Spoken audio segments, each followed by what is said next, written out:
할렐루야. 열왕기 왕들과 함께 나누는 인생평가 14번째입니다. 여러분 모두를 주님의 이름으로 사랑하고 축복합니다. 하나님 말씀 보겠습니다. 열왕기상 12장 28절 이에 계획하고 두 금송아지를 만들고 무리에게 말하기를 너희가 다시는 예루살렘에 올라갈 것이 없도다. 이스라엘아, 이는 너희를 애굽 땅에서 인도하여 올린 너희의 신들이라 하고 하나는 베델에 두고 하나는 단에 둔지라. 아멘. 오늘은 변질된 신앙이란 주제로 말씀을 같이 나누도록 하겠습니다.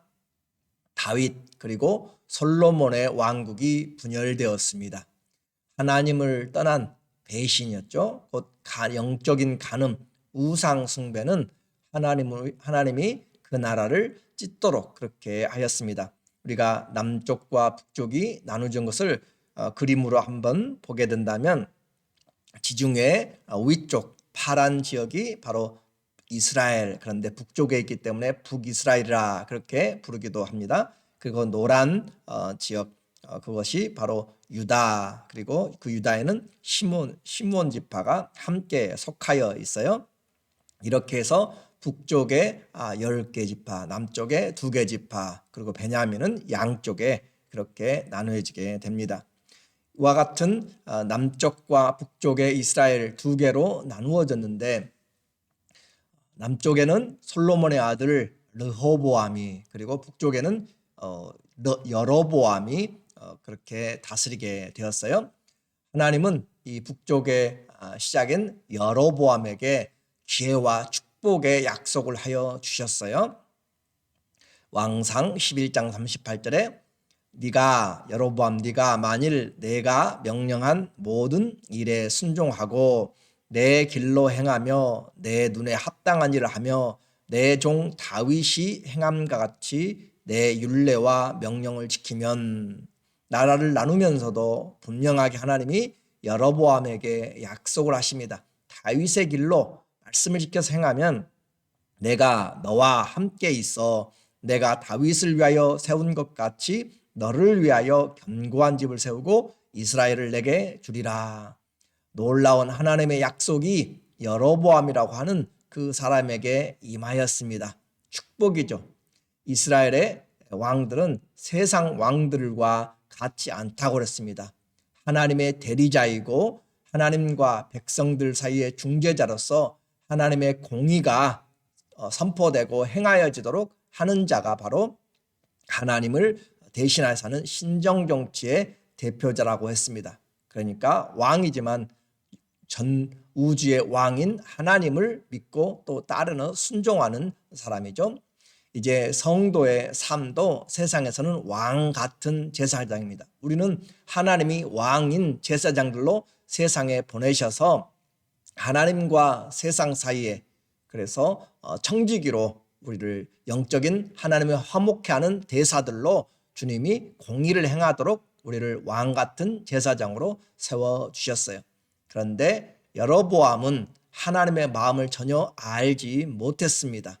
그래서 하나님이 분명히 약속하셔서 내 말을 순종하고 다윗처럼 잘 마음이 나누어지지 않으면 하나님이 은혜를 주시고 그 왕국을 하나님께서 기업으로 주실 것이다 라고 약속을 했어요. 그런데 그는 자기의 생각으로 자기 왕국을 자기가 세우려고 했습니다. 27절에 만일 이 백성이 여로보암, 북쪽의 여로보암 왕이 이제 자기 스스로 생각하는 것이에요. 만일 이 백성이 예루살렘에 있는, 남쪽 예루살렘에 있는 여호와의 성전에 제사를 드리고자 하여 올라간다는 건 남쪽인데 예루살렘이 800m 고지로 이렇게 산이 높아요. 그러니까 예루살렘을 향하여서는 남쪽에 있지만 올라간다라고 하는 표현을 쓰는 거예요. 지리적인 그 모습이죠. 이 백성의 마음이 유다 왕된 그들의 주 르호보암에게로 돌아가서 나 여로보암을 죽이고 유다의 왕 르호보암에게로 돌아가리라 하고, 이렇게 북쪽의 여로보암이 이렇게 생각을 했어요. 그래서 하나님 말씀이 그를 지켜주고 나라를 지켜줄 테인데 자기 생각이 이제 더 중요했던 것이죠. 그렇게 해서 우리는 하나님이 세우지 않는 집은 다 무너지는 것을 그가 알아야 되는데 그걸 알지 못하고 자기 계획을 세워서 백성들에게 변질된 믿음을 심고 전파시키는 일을 하게 되는 무서운 죄의 악의 문을 열기 시작합니다. 이제부터 시작되는 여로보암의 죄, 그것이 북이스라엘에게 계속적으로 내려가게 되는 그런 시초가 되게 된 것이죠.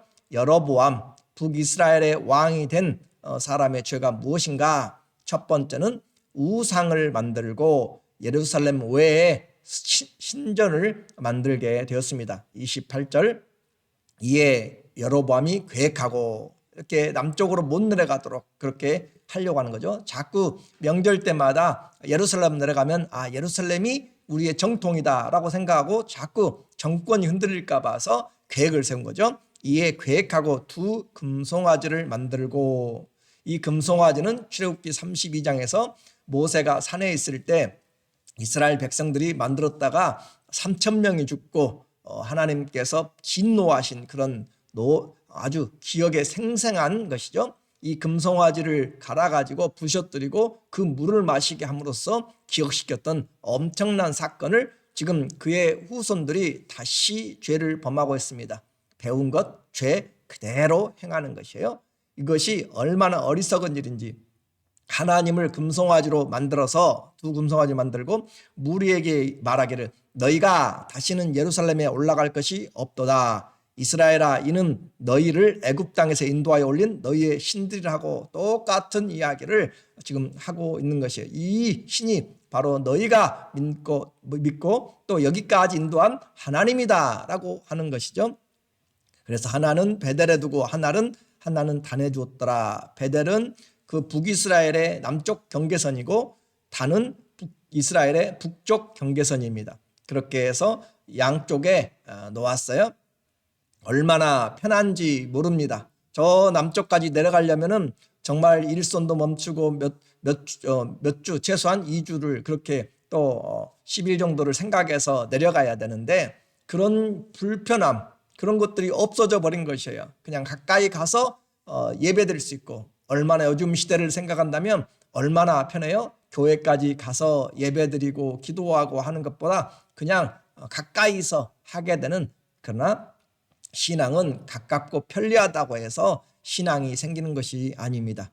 하나님 앞에 우리의 마음이 중요하다고 했고, 마지막 때가 될수록 모이기를 힘쓰라라고 이야기하는 것은 우리로 하여금 이 시대가 어떻게 되어갈 것인가를 말해주고 있는 영적인 교훈입니다. 그러므로 교회는 하나님의 자녀들이 함께 모여서 내 집은 만민이 기도하는 집이 돼야 되고, 물론 가정에서도 기도하고 함께 기도해야 되는 것이죠. 예배 공동체로 모이는 것은 교제가 있습니다. 균형 잡힌 신앙이 됩니다. 서로 섬길 수가 있습니다. 내 중심이 아니라 하나님 중심으로 그렇게 되어지는 것이죠. 그리고 가르침이 있기 때문에 그래요. 오늘 이와 같은 하나님이 바로 솔로몬 성전에 눈과 귀와 마음을 주시겠다고 말씀하셨는데, 여로보암은 하나님을 섬기는 것보다는 자기의 권력을 유지하기 위해서 하나님의 말씀과 약속을 변질시키면서 타락하는 그런 종교적인 타락의 문을 열게 되었어요. 그래서 하나님이 금하신 우상을 만들고 또 다른 신전을 만들게 되었다. 30절에 보니까 이 일이 죄가 되었으니, 이 일이 죄가 되어서 한번 세워놓으면 거기에 영향을 받게 됩니다. 한번 가면 또 가게 돼요. 처음에는 믿지 않아요. 여기가 무슨 예루살렘이냐. 그런데 가고 또 가서 듣고 또 듣고 여기가 바로 우리가 섬기는 곳이다 라고 이야기하면 브레인워시라고 하죠. 세뇌 교육이 되면 그렇게 변질되는 것으로 자꾸 듣다 보면 되는 것이에요. 북한이 하는 것처럼, 공산주의 하는 것처럼, 세상 사이비들이 자꾸 하는 것처럼 성경도 마찬가지입니다. 진리가 우리를 자유케 하는 것이고 다른 어떤 것에 우리가 얽매여서는 안 되는 것이에요. 이와 같이 우리는 영적인 지도자가 얼마나 중요한지, 세상적 지도자도 너무너무 중요합니다. 성경은 소경을 인도하면 다 구덩이에 빠진다라고 이야기를 했어요. 보지 못한 소경이 소경 인도하면 참 안타까운 일이죠. 오늘 우리가 하나님의 진리의 말씀을 밝히 보지 못하면 다 소경이 되고 또 소경처럼 이끌려가는 것입니다. 두 번째로, 첫 번째는 우상을 만들고 예루살렘 외에 경배하는 신전을 만들었다. 두 번째, 이 여로보암의 죄는 불법적인 하나님의 말씀에 어긋난 제사장들을 세우고 우상 숭배를 더욱 조장했습니다. 31절, 그가 여로보암이 또 산당들을 짓고, 하나님은 산당을 다 없애라고 그랬어요. 예루살렘 성전이 짓기 전에는 기드온 산당도 있고 각 곳마다 그렇게 예배드린 거 있었지만, 예루살렘 성전이 되고 나서는 산당을 다 파괴하라고 했습니다. 왜냐하면 산당은 미신적이 되게 되고 하나님 중심의 신앙으로 하나 뭉쳐지기 위해서, 그것은 오실 예수 그리스도, 오직 예수만이 길이요 진리요 생명이고 예수님만이 한 분만, 그분만 참 하나님이시기 때문에 그것을 강조하기 위해서 이곳에 내 눈과 내 귀와 내 마음을 두겠다. 예루살렘 성전을 하나님이 그렇게 구별하여 세우신 것은 오실 예수 그리스도의 유일한 구원성을 주시기 위하고 가르치기 위한 것입니다. 힘들고 어려워도 가야 되는 이유는 그곳이 하나님이 약속하신 것이고 정하신 것이기 때문에 그래요. 예수 그리스도가 오시고 난 다음에는 그 예수님이 예루살렘에 계신 것이 아니라 성령으로 믿는 자에게 있기 때문에 우리가 처소에서 예배를 드릴 수가 있는 것이죠. 이 영적인 원리를 잘 보셔야 돼요.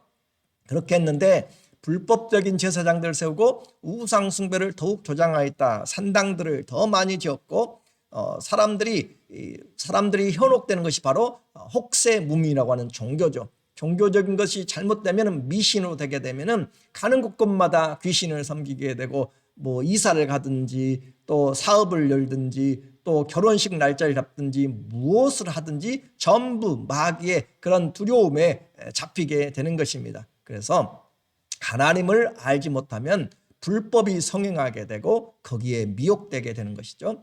이처럼 하나님이 모세 율법을 통하여서 레위 지파 외에는 제사장을 세우지 못하도록 그렇게 구별시켜서 아예 하나님이 만들었지만, 이제 그 레위 지파가 아니라 레위 자손 아닌 보통 백성으로 제사장을 삼고, 누구든지 돈 가지고 와서 나 제사장 하겠소 라고 이야기하면 그에게 제사장의 옷을 주고 자격을 주고 라이센스를 팔아버리는 성직 매매가 되어버렸습니다. 이것은 더 이상 신앙이 아닌 것이죠.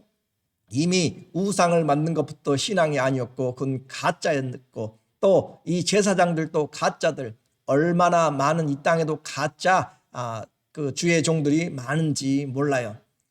하나님 앞에서 우리가 쉽게 무엇을 얻으려고 하는 것, 그리고 사람들에게 하려고 하는 것들, 또 속아서 신비하다고 생각하는 것들을 우리는 속아 넘어가기가 쉽습니다. 불법적인 제사장과 하나님의 말씀을 그들이 어기게 되었고, 잘못된 성전, 잘못된 제사장들이 세워지게 되었어요. 세 번째, 이 여로보암의 큰 죄는 하나님의 여호와의 절기를 바꾸어 버렸습니다. 32절, 여덟째 달 곧 그 달 15째 날로, 8월 15일이죠. 절기를 정하여 유다의 절기와 비슷하게 하고, 유다의 절기는 7월 15일 초막절을 여기서는 지금 이야기해요. 초막절에 일주일 동안 모이는데 그 날짜를 한 달 뒤로 넘겨가지고 비슷하게, 맨 처음에는 이상하다라고 생각해. 왜 이상하지? 그러나 한번 그 다음 다음 세대가 지나가면 당연히 여호와의 절기가 완전히 바뀌어지게 되는 것이죠. 절기와 비슷하게 하고, 그리고 제단에 이제 자기가 올라가서 베델에서 그와 같이 행하여 그가 만든 송아지에게 제사를 드렸으며, 하나님께가 아니라 그가 만든 송아지에게, 그가 지은 산당에서 그 제사장들을 베델에서 세웠더라라고 그렇게 이야기를 하고 있습니다. 얼마나 기가 막힌 이 타락된 변질된 종교를 가지고 사람들을 미혹시키는지 우리에게 말해주고 있어요. 하나님 앞에서 정한 것들, 내가 원하는 정치적 목적, 야심을 위하여서 종교적 변질을 통하여서 사람들을 이렇게 통제하고 또 그들의 마음을 얻는 것은 신앙보다 더 큰 것들이 없습니다. 그래서 그 신앙을 역이용한 것이죠. 여로보암은 하나님을 경외하고 사랑하고 섬겨야 될 대상으로 그렇게 하나님을 섬긴 것이 아니고 내 이익을 위해서 말씀을 변화시키고 하나님을 변질시키고 잘못된 제도를 세움으로써 이스라엘의 종교적 타락의 문을 열어버린 장본인이 되었다. 왕으로서 그렇게 하였다. 그 마음대로 했습니다. 33절, 그가 자기 마음대로 정한 달 곧 8째 달 15째 날로 이스라엘 자손을 위하여 절기로 정하고 베델에 쌓은 제단에 올라가서 분향하였더라. 그래요. 이와 같이 죄악의 문을 열어서 이제 거대하게 성대하게 그런 일들을 하게 되면 사람들은 넘어가게 됩니다. 하나님의 말씀을 알지 못하면 속아 넘어가게 돼 있어요. 처음에는 안 넘어가요. 2번, 3번 하면 반드시 입질이 오게 되고 잡히게 되는 것이에요. 하나님의 말씀을 내가 깨닫지 못하고 알지 못하면, 내 마음속에 있지 못하면 우리는 거꾸로 말씀을 변질시킨 것에 대해서 넘어가게 돼요. 여러분을 불경으로 또 이슬람 코란으로 다른 종교로 사입이 그렇게 한 것이 아니라 변질된 말씀을 가지고 와서 여러분에게 속게 만들어요. 귀로 듣는 것만 생각하지 마십시오. 내 눈으로 읽고 내 마음에 새겨야 진리 안에서 여러분이 분별을 할 수가 있습니다. 그의 타락은 하나님의 그 인생을 평가하는 일에 이제 기준이 되었어요. 다윗의 길이냐 여로보암의 길이냐, 이제 여러분이 잘 이해를 하셨으리라 생각이 돼요. 그러나 그것은 완전히 차이가 나는 다른 내용이죠. 다윗은 하나님의 뜻을 받은 그런 말씀을 지키며 온전히 순종한 사람의 선한 왕의 대표였고, 여로보암은 하나님의 길을 버린 악한 길의 그런 시조가 되었다라고 하는 것이죠. 그것은 앞으로 계속되어지고 열왕기 상하, 역대기 상하에서 나타나게 되므로 저와 여러분의 인생을 평가하는 것이 될 것입니다. 열왕기상 15장 11절 제가 예로만 잠깐 하나 드려드리면, 아사왕, 남쪽의 아사왕이 그가 조상 다윗과 같이 여호와 보시기에 정직히 행하여 라고 그렇게 이야기하고 있습니다. 아사왕의 인생의 평가를 다윗같이 여호와 보시기에 정직하여, 그것을 표현하고 있고, 또 북쪽의 왕 나답이 여호와 보시기에 악을 행하되 그의 아버지가 누구냐면 여로보암이에요. 여로보암의 길로 행하며 그가 이스라엘에게 범하게 한 그 죄 중에 행한지라. 이스라엘에게 범하게 한 그 죄, 우상을 세우고 신전을 바꾸고 잘못된 제사장들을 세우고 절기를 바꿔버리는 그런 변질된 신앙의 죄를 그대로 행하였다라고 하는 것이죠. 이 평가는 앞으로 계속 되어지게 됩니다. 누가 이와 같은 종교 개혁을 할까요? 누가 이와 같이 전통화되고 제도화돼 버린 것에서 일으켜 세울까요? 가톨릭이 그렇게 천여 년 동안 우상 숭배로 마리아를 숭배하고 교황을 섬기고 그렇게 면죄부를 팔고 그렇게 해나갔던 그런 것들을 1517년 마르틴 루터를 통해서 종교개혁을 하는 것들 목숨을 건 행위였습니다. 결코 쉽지 않아요. 오늘 우리에게 여로보암이 신앙이 없었다, 종교심이 없는 것이 아니라 종교심이 있어요. 그런데 잘못된 종교적 열심이었고 지식이었습니다. 하나님이 주가 아니라 자신의 목적을 위해서 하나님을 도구로 사용한 것이죠. 오늘 우리 신앙을 한번 봐야 돼요. 내 신앙은 하나님을 사랑함으로 그분의 말씀을 지키고 순종하는가, 아니면 내 목적을, 여로보암처럼 내 목적을 위해서 내가 원하는 대로 예배드리고 내가 원하는 방식으로 변질된 종교생활을 하는지 잘 확인해 보아야 돼요.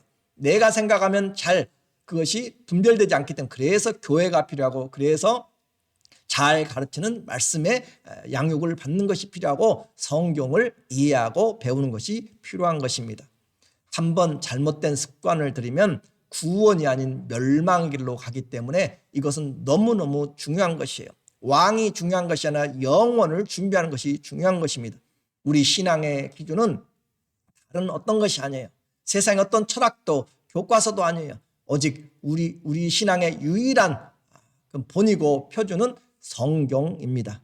여로보암이 잘못된 종교 정책을 펴므로써 예루살렘으로 믿음의 자유를 찾아서 남아한 사람들이 있었고, 반대로 북쪽에 남아서 그릇된 종교 생활을 편하게 따르는 자들이 있었습니다. 인생에서 하나님보다 더 중요한 것이 없다라고 하는 사람들은 자기 지파들의 땅도 버리고 친척들도 버리고 남쪽으로 내려왔어요. 마치 탈북을 한 사람처럼 그렇게 내려와서 신앙의 자유를 하나님을 섬겼고, 그러나 반대로 변질된 신앙도 아무런 문제가 없다, 내 생활이 편하면 된다라고 생각하면 신앙은 갖대 변질된 신앙으로 여전히 남아서 우상을 섬기는 일에 함께 동참하게 됩니다. 오늘 이 변질된 신앙은 나만 무너뜨리는 것이 아니라 그 말씀을 받은 자들까지 멸망으로 이끕니다. 우리는 꼭 기억해야 돼요. 이 여로보암의 일은 우리에게 계속적으로 신앙에 커다란 그런 도전을 하고 있습니다.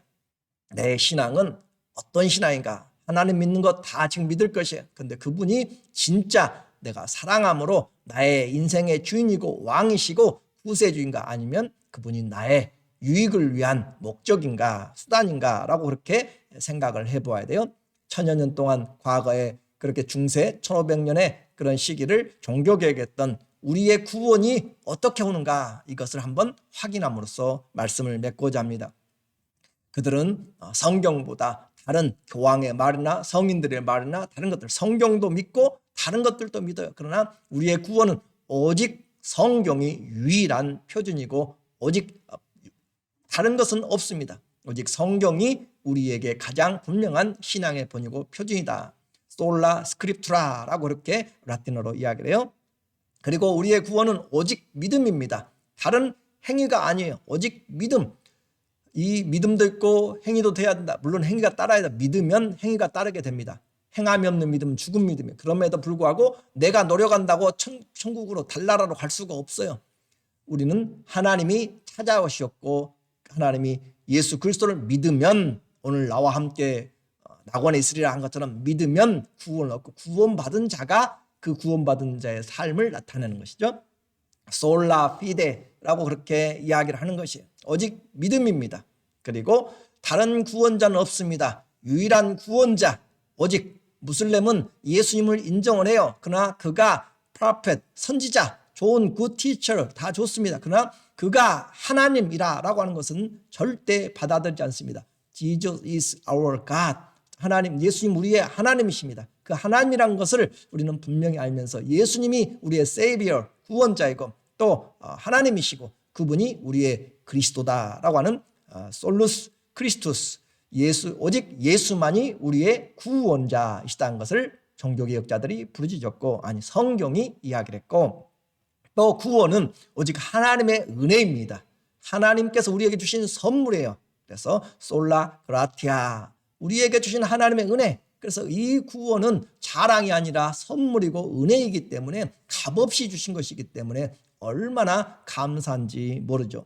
그래서 내 공로가 아니라 은혜였다라고 하는 것이고, 이 구원의 목적은 오직 하나님께 영광입니다. 세상의 어떤 자랑이 아니에요. 오직 하나님께 영광, 솔리데오 글로리아, 하나님께 오직 영광을 위한 것입니다. 우리 모두에게 성경을 모르면, 말씀을 붙잡지 못하면, 진리의 말씀을 내가 분별하지 못하면 우리는 사단에게, 속이는 자들에게 언제든지 넘어갈 수 있고, 알아도 잘못된 신앙에 넘어갈 수가 있습니다. 변질된 신앙, 우리를 가장 위협하는 것입니다. 오늘 선한 일에 여로보암이 아니라 다윗의 길처럼 믿음의 길로 가는 좋은 신앙의 본들이 되시기를 예수님의 이름으로 축원합니다. 아멘. 기도하겠습니다. 하나님 아버지, 오늘 우리의 신앙 다시 한번 보게 하여 주시고, 나는 주님이 세우신 말씀에 마음이 나누이지 않고 주님을 사랑함으로 섬기며 나가고 있는지 다시 보게 하여 주시옵소서. 여로보암처럼 목적을 위하여서 변질시킨 신앙이 아니고 하나님만 잘 바라보면서 오직 예수 그리스도 안에 믿음의 뿌리를 내리고 자라가도록 주님 도와주시고, 그 말씀들을 이제는 듣고 깨닫기를 원합니다. 읽기를 원합니다. 주님, 그 말씀을 위해서 기도하기를 원합니다. 하나님 도와주셔서 온 교회 성도들, 이 말씀을 듣는 모든 사랑하는 주의 자녀들이, 또 하나님의 말씀을 사모하는 자들이 진리의 말씀으로 무장된 하나님의 놀라운 은혜를 입도록 축복하여 주시옵소서. 예수님의 이름으로 기도합니다. 아멘. 우리의 신앙 끝까지 온전한 복음, 잘 믿음으로 믿음의 본을 따라갈 수 있도록 예수님을 따라가는 우리의 신앙의 사람들 되시기를 다시 한번 축원하고 사랑하고 축복합니다.